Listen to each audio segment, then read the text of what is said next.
ini izinkan kami pengurus Masjid Darussalam Komplek Bintaro dalam bermain menyampaikan beberapa pengumuman sebagai berikut. Salat Jumat pada hari ini tanggal 2 Juni 2021 bertepatan dengan 21 Zulkaidah 1442 Hijriah akan dilaksanakan pada jam 11.49 WIB.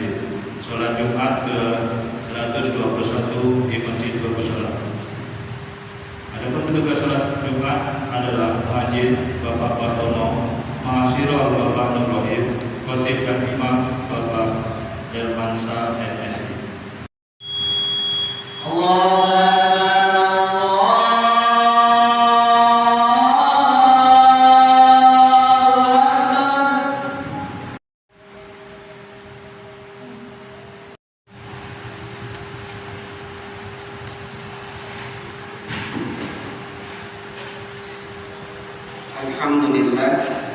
Alhamdulillah alladzi hadana li hadza wa ma kunna linahtadiya laula an hadana Allah. Asyhadu an la ilaha illallah wa asyhadu anna Muhammadan abduhu wa rasuluh.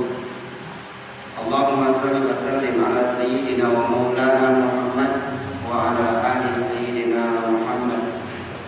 Amma ba'du. Ya ayyuhal muslimun wa ya ayyuhal hadirun ya ayyuhal mu'minun ya ayyuhas sabab ala hadzal yawm usikum wa nafsi bi taqwallah ittaqullaha haqqa tuqatih wa la tamutunna illa wa antum muslimun. Jemaah Jumat yang dimuliakan Allah, pertama-tama marilah kita tingkatkan rasa syukur kita kepada Allah Subhanahu wa Ta'ala, karena pada hari ini kita berada di sebuah negeri yang besar, negeri yang ramah, negeri yang memiliki peradaban tertinggi di dunia. Sebagaimana dijelaskan dalam sejarah bahwa situs yang tertua itu jauh sebelum piramida muncul, itu adalah situs Padang di Jawa Barat. Kalau orang Mesir bisa membangun sebuah piramida, maka piramida yang ada di Indonesia itu adalah piramida yang jauh lebih menarik daripada Mesir. Kalau negara lain bisa membangun lagi candi-candi yang hebat, maka kita akan melihat Borobudur yang luar biasa hebat. Hampir di setiap relief yang ada tergambar cerita yang alur ceritanya luar biasa. Kalau kita sesuaikan dengan Al-Quran, maka alur cerita itu adalah cerita yang ada di dalam Al-Quran tentang Nabiullah Sulaiman alaihissalam. Kalau Al-Quran mengatakan bahwa Adam alaihissalam itu diciptakan dari tanah yang baik, maka tanah yang baik itu berdasarkan ilmu pertanahan adalah tanah yang memiliki banyak humus yang mudah ditumbuhi oleh tanaman dan rumputan. Maka tanah yang terbaik itu barangkali adalah tanah yang berasal dari Indonesia. Kita memiliki karakter yang luar biasa, dan kita memiliki kemajemukan yang luar biasa. Kalau Bapak Ibu, kalau jemaah sekalian berangkat ke Korea, maka kita akan melihat di bandara itu semua orang Korea. Kenapa? Karena sekali lihat sudah jelas dia adalah orang Korea. Bentuk kulitnya, bentuk matanya, tubuhnya, dan seterusnya.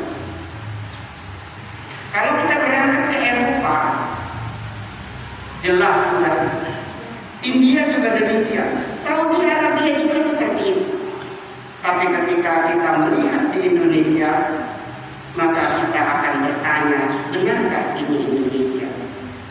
Karena keragaman yang luar biasa. Ada yang hitam kulitnya, ada yang putih, ada yang kuning rangsat, ada yang coklat, dan lain sebagainya.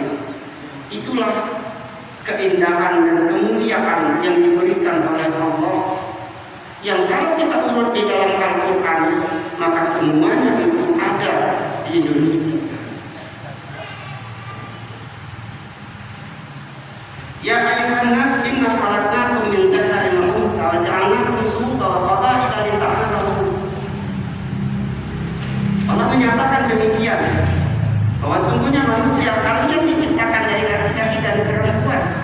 Kemudian aku jadikan bersuku-suku, berbangsa-bangsa. Itu ada di Indonesia. Semua ayat Al-Quran yang berbicara tentang apapun isinya ada di kita. Oleh karena itu, sungguh nikmat mana lagi yang akan kita dustakan? Fabi'ayyi ala'i rabbikuma tukadziban. Jamaah Jumat yang dimuliakan Allah, dengan kemuliaan negeri ini, maka ada satu hal yang perlu kita pertanyakan. Karena ada sebuah penelitian tentang fenomena negara dan agama yang baru-baru ini muncul dan menghebohkan dunia akademis. Apa penelitian itu? Penelitian itu dibukukan dalam sebuah buku berjudul Bergesernya Pemahaman Agama, yang ditulis oleh NJA, seorang raja survei di Indonesia. Pernyataan NJA itu yang luar biasa. Pertama, di negara yang indeks kebahagiaannya tinggi atau World Happiness Index, umumnya level beragama masyarakatnya rendah. Di negara yang tingkat beragamanya tinggi, Religious Index, itu pemerintahannya cenderung korup. Di negara yang pembangunan manusianya tinggi atau Human Development Resources Index-nya tinggi, maka tingkat beragama masyarakatnya cenderung rendah. Masyarakat yang tingkat beragamanya tinggi memiliki kecerdasan rata-rata atau cognitive task measurement itu lebih rendah dibanding dengan masyarakat yang tingkat beragamanya lebih rendah. Kaum muslimin yang dimuliakan Allah, pernyataan ini sungguh-sungguh menyakitkan bagi kita semua. Mengapa? Karena ia mengatakan semakin beragama seseorang, maka akan semakin bodoh. Saya mencoba untuk membuat elaborasi bersama seorang peneliti besar di Indonesia, yaitu Profesor Dr. Muhammad Murtado, seorang peneliti Litbang. Mencoba untuk menanyakan masalah ini. Jawabannya sederhana. Pertama, karena orang beragama cenderung berhenti di satu titik. Apa itu? Tawakal. Sementara orang-orang yang tidak beragama itu berusaha sedemikian rupa bangkit mencari persoalan, kemudian mencari solusinya. Orang yang beragama, contoh misalkan persoalan pandemi sekarang, maka pandemi ini akhirnya dianggap sebagai takdir dari Allah yang tidak bisa diselesaikan selain dengan bertawakal, berserah diri kepada Allah, dan yakin bahwa orang yang tidak bakal kena dalam izin Allah berarti tidak kena. Tapi orang yang ditentukan oleh Allah bakal kena kemanapun dia bersemangat, karena COVID-19.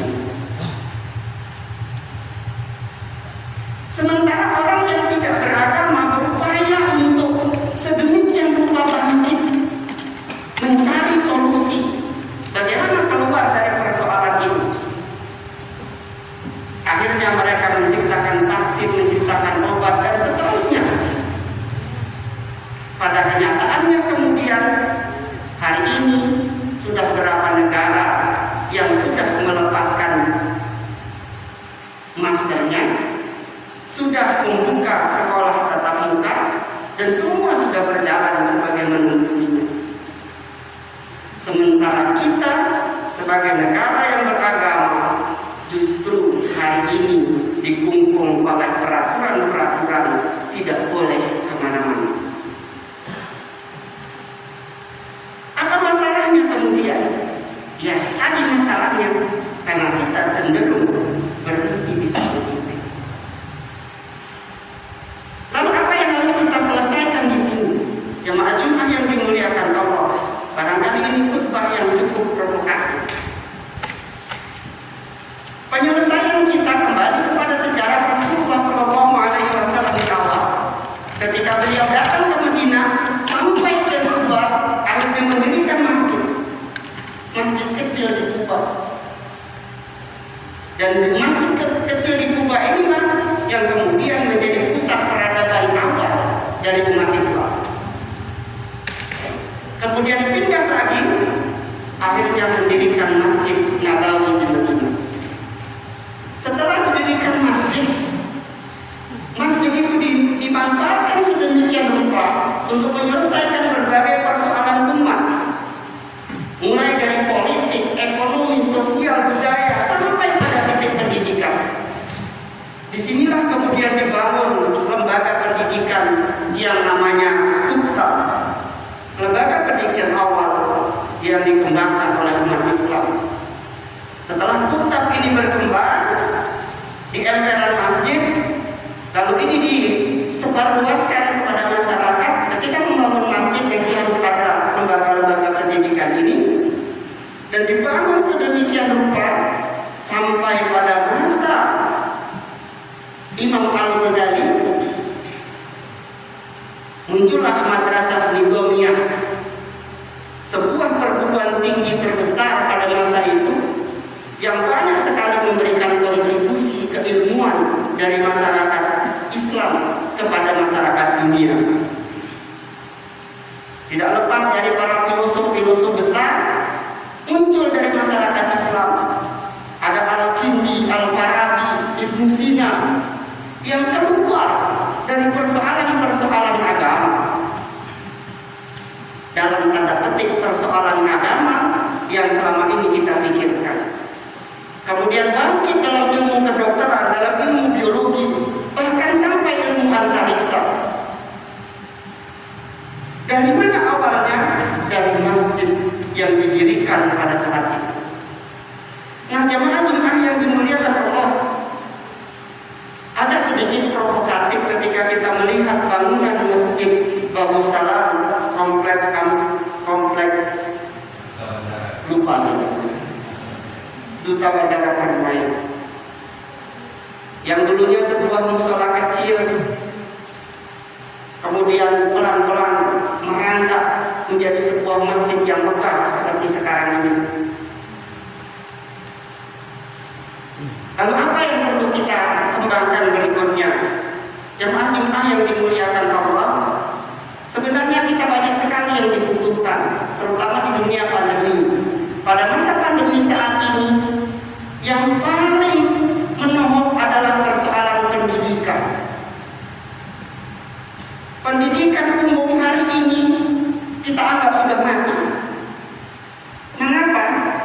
Pendidikan itu tidak hanya sekedar transfer of knowledge, tapi building the behavior.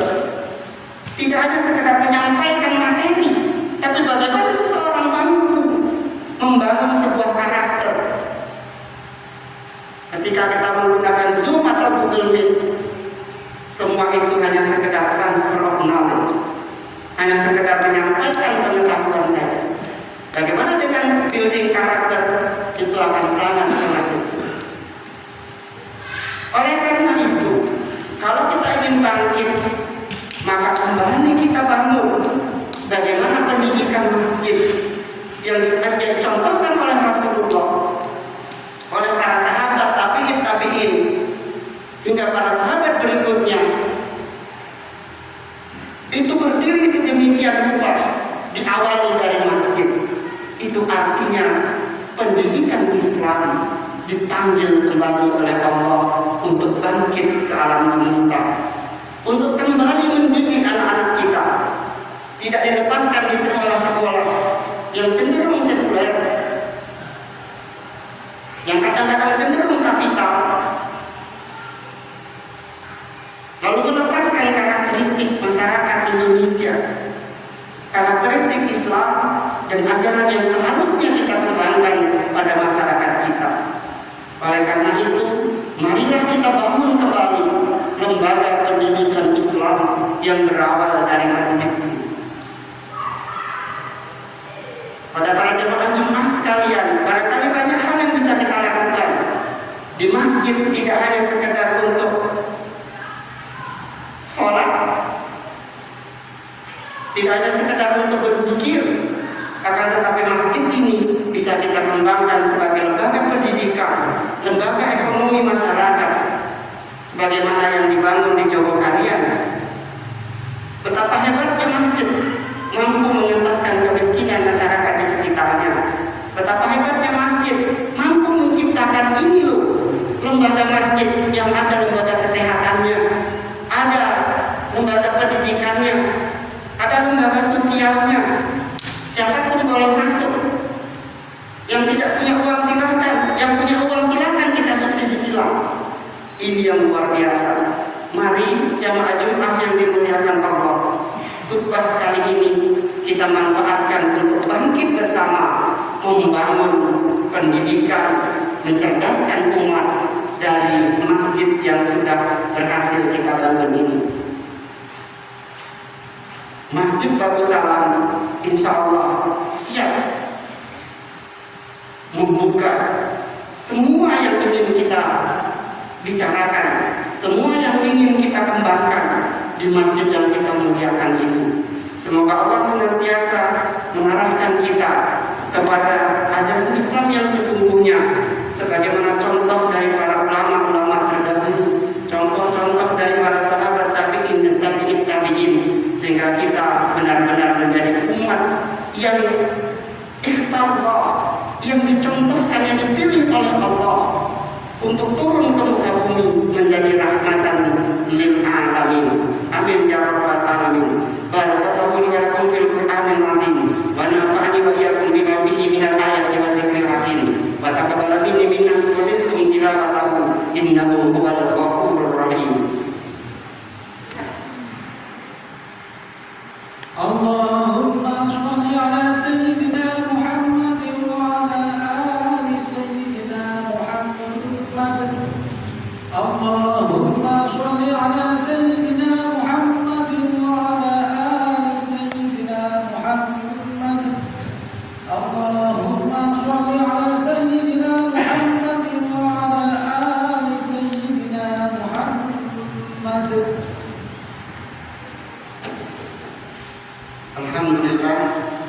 Alhamdulillah nasta'inuhu wa nastaghfiruh wa na'udzu billahi min shururi anfusina wa min sayyiati a'malina.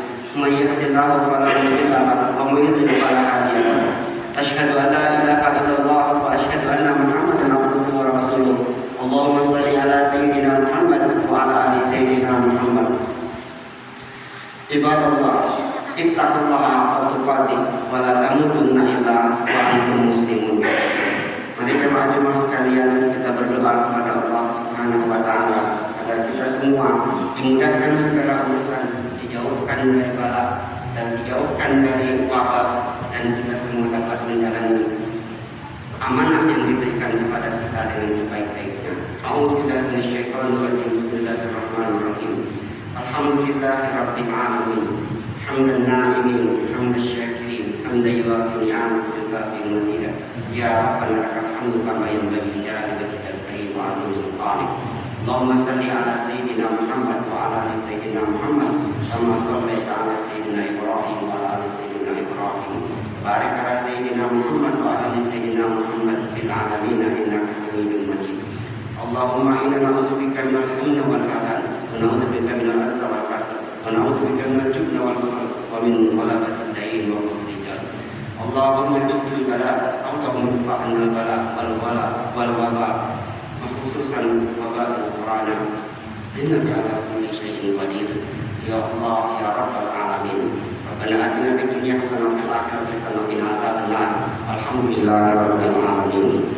قال الله إن الله يأمركم بالعدل والإحسان وإيتاء ذي القربى وينهى عن الفحشاء والمنكر والبغي يعظكم لعلكم تذكرون ولذكر الله أكبر. أقيموا الصلاة.